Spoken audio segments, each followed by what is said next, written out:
All right, so we're trying to get this thing live. Give us a second here to get situated.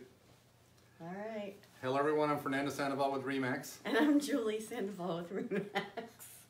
Sorry, I got the giggles. While we're waiting for everybody to hop on here, it's been a while since we've done a live broadcast, so we're going to start those back up. They're going to be on Thursdays at 5:30. We're going to start with a moment of gratitude. I want to be grateful that it's a little bit cooler so I could wear a jacket and not feel like I'm sweating. I'm grateful for all the new listings that we've got. We've got a lot of new listings. If you'd like to see what listings we have, so maybe you have a buyer or you are a buyer, go to www.rem.ax/ourhomes, all lowercase. Go ahead. Cool. So I'm grateful for getting through the holidays and not putting on 10 pounds. So that's always a good thing, right?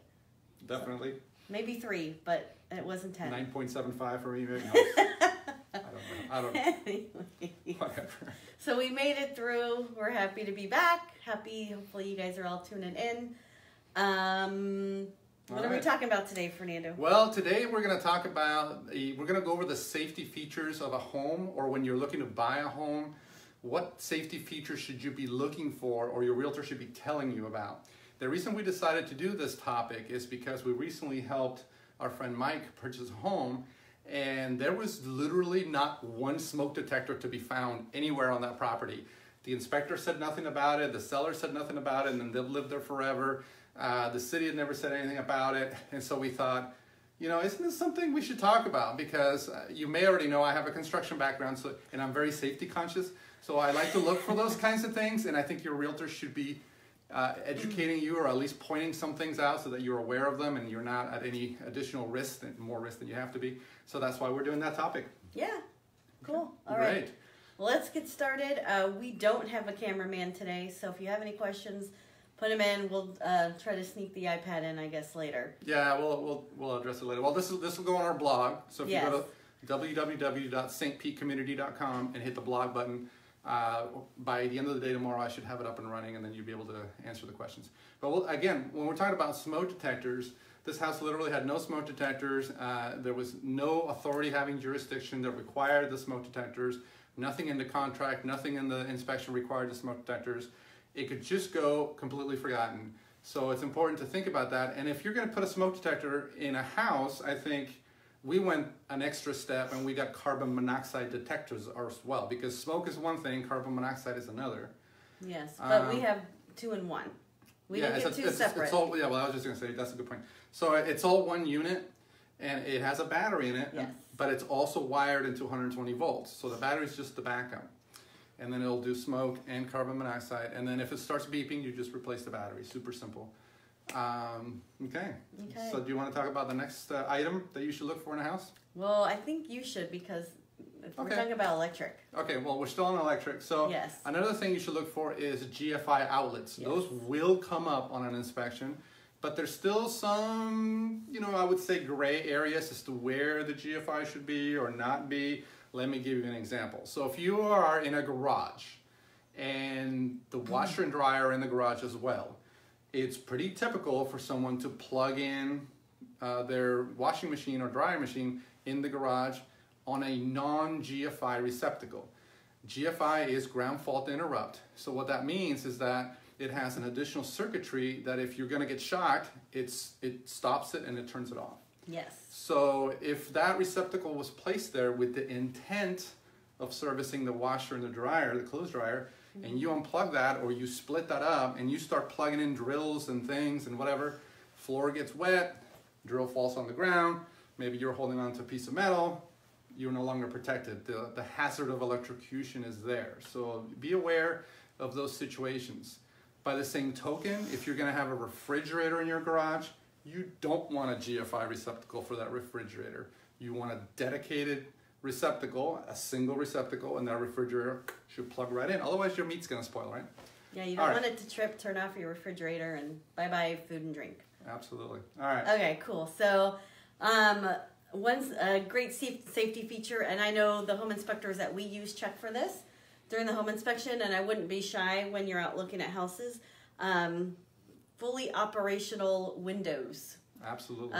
Upstairs And I would say even especially, did I say upstairs first? Downstairs and especially upstairs. Sure. Because if a fire were to happen, you want to be able to get out of the house if you couldn't get out one of your doors.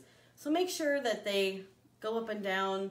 I'm not going to say you need new windows in every house, but just make sure they're operational. Yeah, and if they need servicing, have them serviced.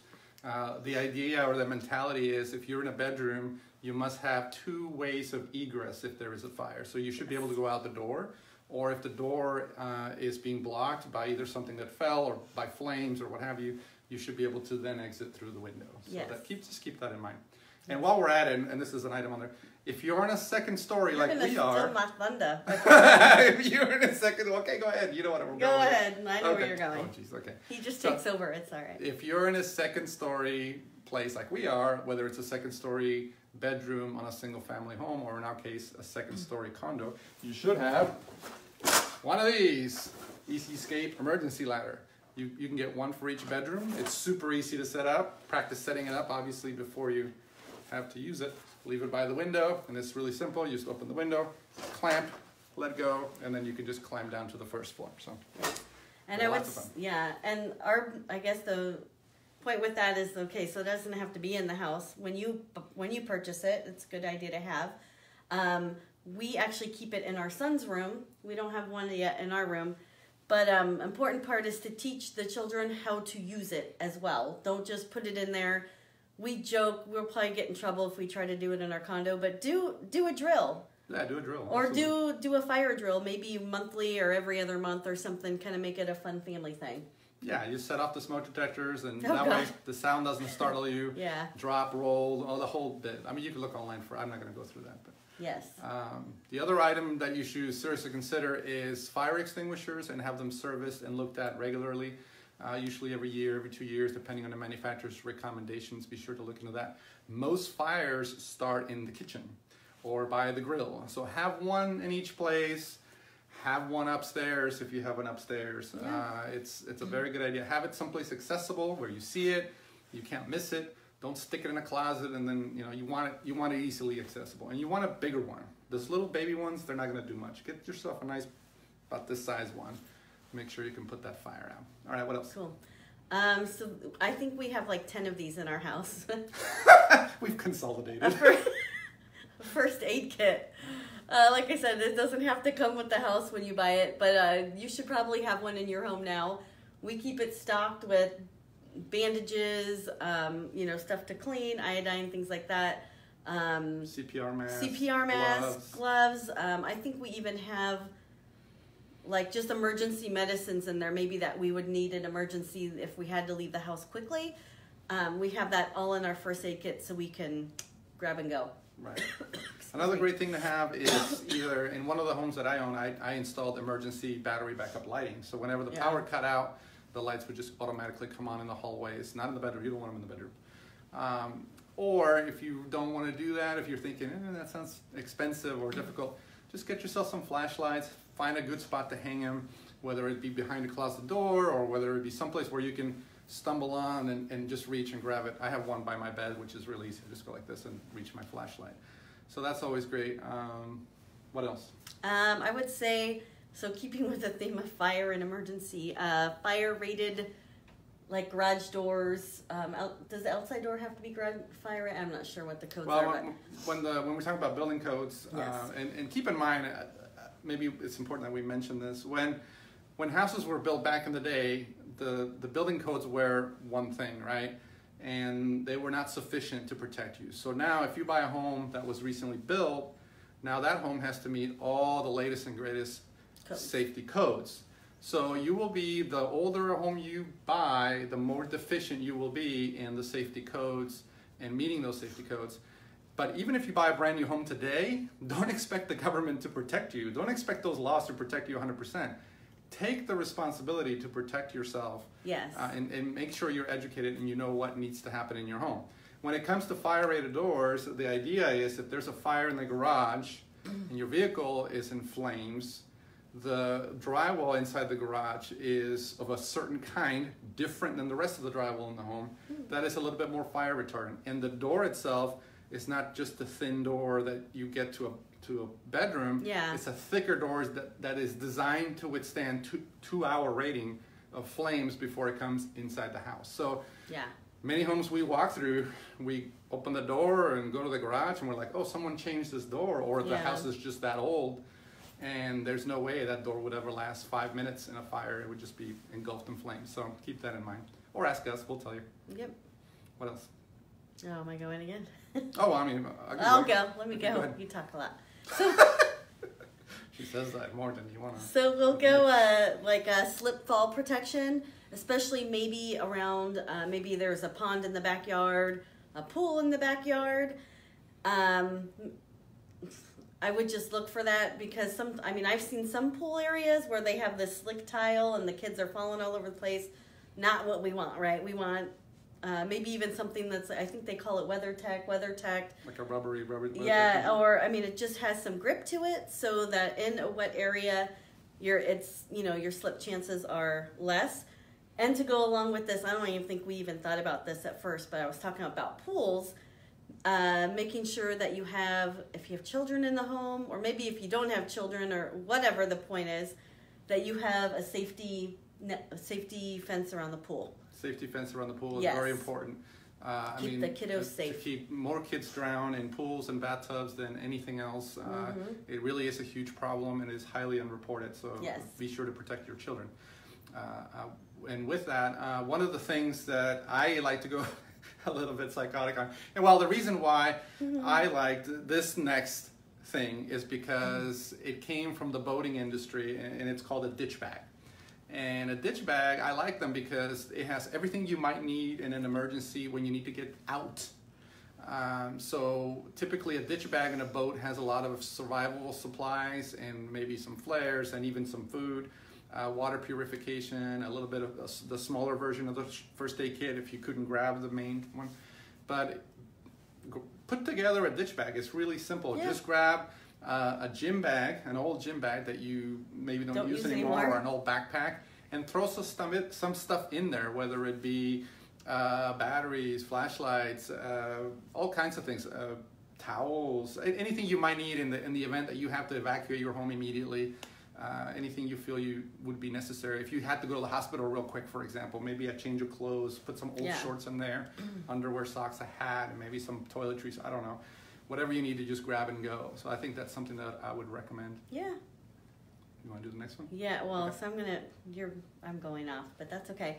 So hurricane shutters or especially here in Florida, and especially where we live, hurricane rated windows. Hurricane rated windows, very important in Florida. Windows, very important in Florida. And if you're looking at an older home, there's maybe a slight chance that they maybe have the old storm shutters still at the house, or some of them are, connected and act as an awning. A lot of the times those are, the house is 40, 50 years old and it's gone.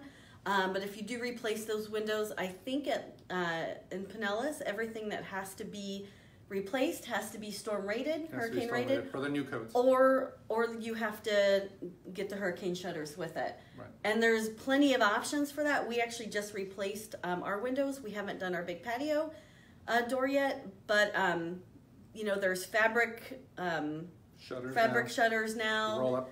You can even just as simple as having plywood already cut and ready to go for your windows that fit. The old awnings, like I said, or you can buy, they have manual ones that go on the outside. Mm-hmm. So there's plenty of options, but definitely something to look for, when you're purchasing your home. Absolutely. If you're in a hurricane area like Florida or many other places in the world, the last thing you need is to be scrambling around trying to put things over your windows. Right, because the wood's sold out at Home Depot and Lowe's, or you have people that are able to make them for you, but it's double or triple what it would be if you just took care of it ahead of time. Right. So the next very important thing, and this goes along with child safety, is also chemical storage. Yes. So that goes two different ways.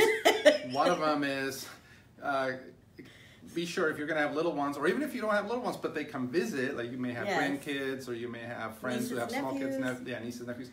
The chemicals should be locked up or up high somewhere. So, I could make it so that I could put a zip tie on the door if the kids come over, or whatever, the little kids come over, and that way they can't get into the chemicals.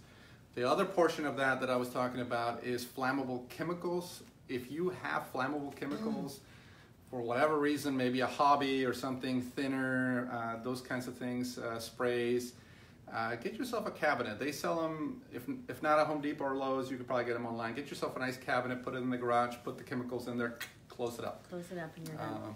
What else? Well, so I'm going to start this one, but I know you're going to take over, so that's all right. So firearm safety.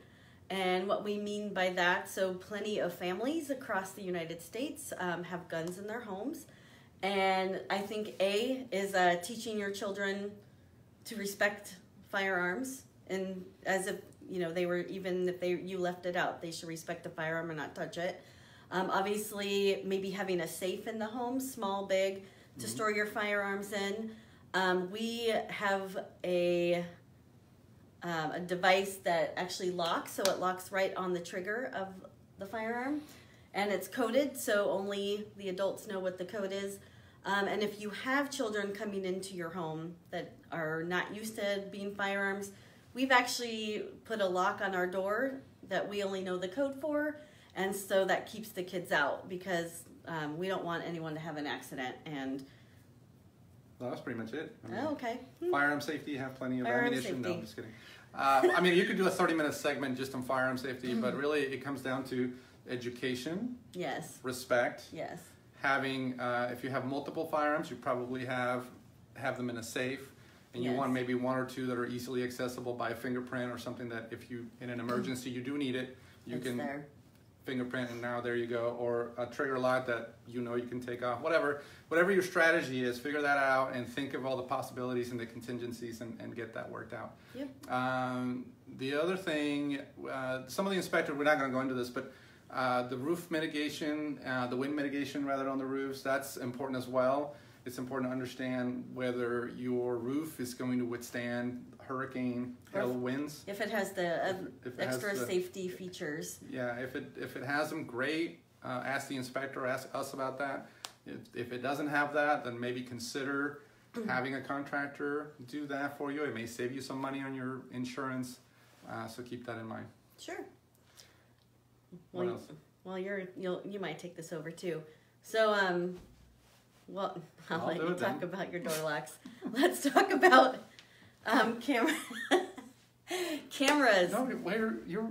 Oh, am I going ahead? Go ahead. You're way ahead. Okay. Okay. I'll I'll let him go back. Part of you can make this part of your ditch bag, or you can secure some of your valuables, depending on what you have. A fireproof safety deposit box is a good idea. Get at least a 2-hour rated box, and this is for your passports, extra IDs, and these kinds of things that are important to you. You need to have them. Yeah. Put them in that fireproof box, or put them in your ditch bag, and then that way you know that when you grab them, or you grab the ditch bag and you grab that, and you know those. At least you will have those things there. So something to think about. Yep. All right. What else? We kind of touched on this already, but training children with an exit plan. So not,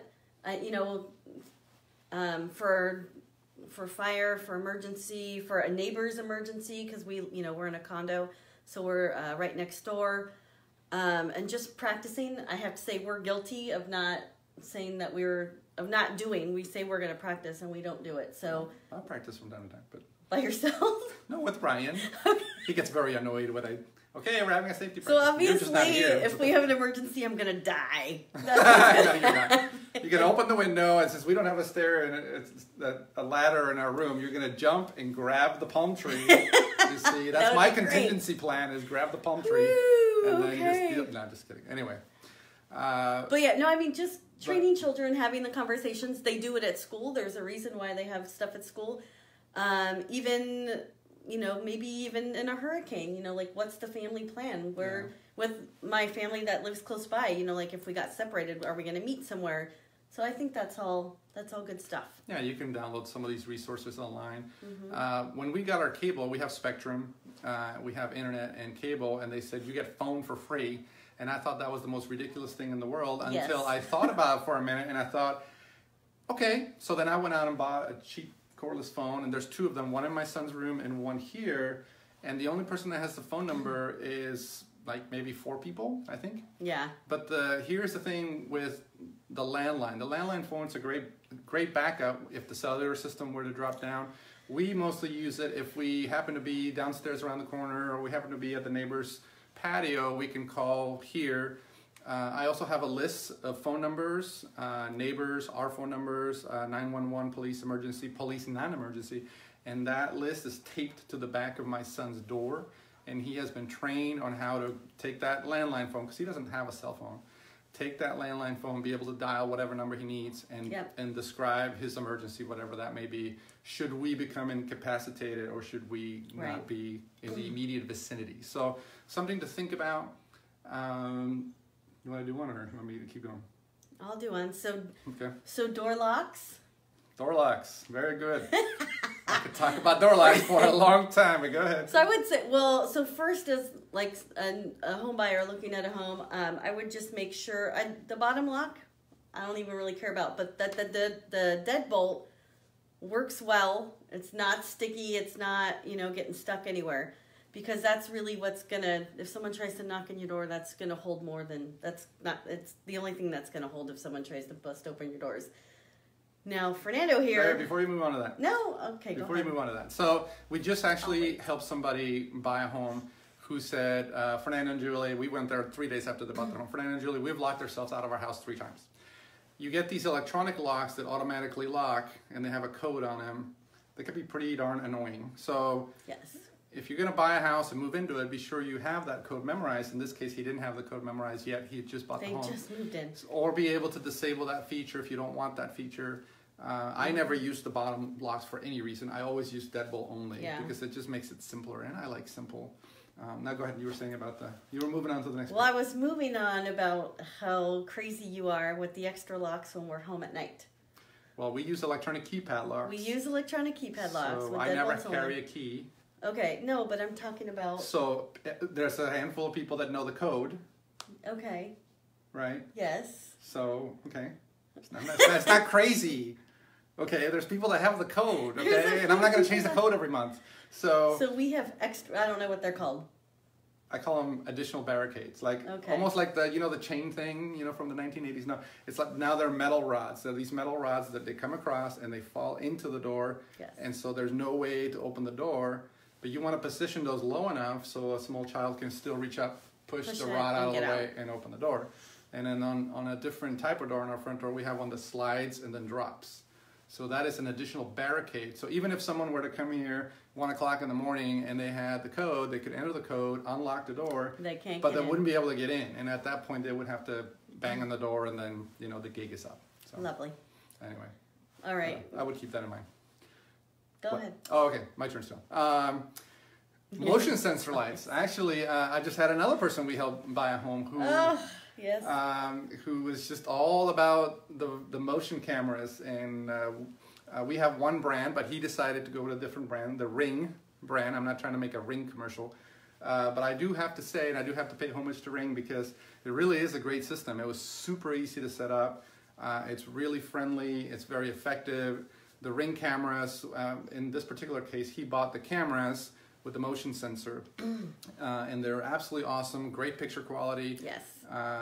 Your phone gets alerted when you hear when there's motion, and then you can talk both ways from. So I really love the Ring system. Yeah. We have something different, but the Ring is great, and I would suggest that you get that, because you don't even have to buy any kind of subscription or anything. You can have video, and it's really just gives you peace of mind. So in addition to that, actually, we didn't write this down either, but I've been out looking at quite a few houses with some buyers that I'm working with, and a lot of houses that we are looking at have the security cameras already up in the perimeter. Some even had some inside the house, like 5. It was crazy.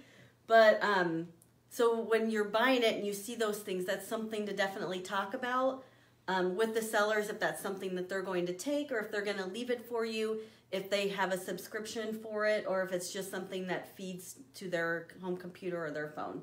So very important. Right. So speaking of subscriptions, if you're going to buy a house, maybe they possibly have one of these old burglar fire alarm systems like installed. ADT systems ADT keypad things, which are starting to become obsolete more and more as more and more electronic products become more affordable and easier to install. Yeah. But that's something to ask us about or have us ask the seller, because you know, they may come with a monthly fee. You may not want to pay a fee. Some of the fees can be as high as $30 to $45 a month, and that's pretty excessive and relatively unnecessary in today's technology based on what's available. And it will require a little bit of training, the codes and all that, and what areas are protected, and whether it's motion sensors, and whether it's away, or whether you're home, or whether it's burglar or night or fire. So there's a lot going on there. So if there is one of those systems installed, be sure to get with us, and we'll find out what the particulars are and get that worked out. So awesome. Okay. Well, I'm going to step behind the camera and see if there's any questions, because I think we're pretty close to the end. Okay. Is that right? Good. All right. Yeah. So. Hi guys, do you have any questions? Well, hello everyone. All right, so shoot, question. Peepholes. Important to have a peephole. So if you don't have a peephole in your front door, pretty good idea to have that. I mean, presumably if you have the Ring camera, you know, you're gonna be like, hey, get off my lawn, right? Oh Lord. So that all right, so what question, are there any questions? No questions. We're good so far? Okay. I think we're good. All right, well that's pretty good. Oh, when it comes to smoke detectors, there's a different variety of smoke detector called the heat detector, okay? And those are used in attics and in garages. So if you put a smoke detector in a garage, you run the risk of false triggering the smoke detector from the exhaust in the vehicle, CO2, what have you. And in the attic, it gets really hot and that kind of thing. And there's also some fumes up there. So in those applications, you're going to want a heat detector, not a smoke detector, because you want a rate of rise. If it starts getting really hot really fast, then that's going to trigger, and that indicates that there's a fire in your attic or a fire in the garage. So again, keep in mind, do a little bit of research, take the time to learn this stuff, because it really could save your life or somebody else's life. And I'm available for questions after the fact, or after you read our blog, or when we're walking you through a home. Feel free to reach out to us through our website, stpetecommunity.com. 727-344-9139 is our phone number. We're Fernando and Julie Sandoval, RE/MAX All-Star Real Estate. Thank you so much. We'll talk to you later.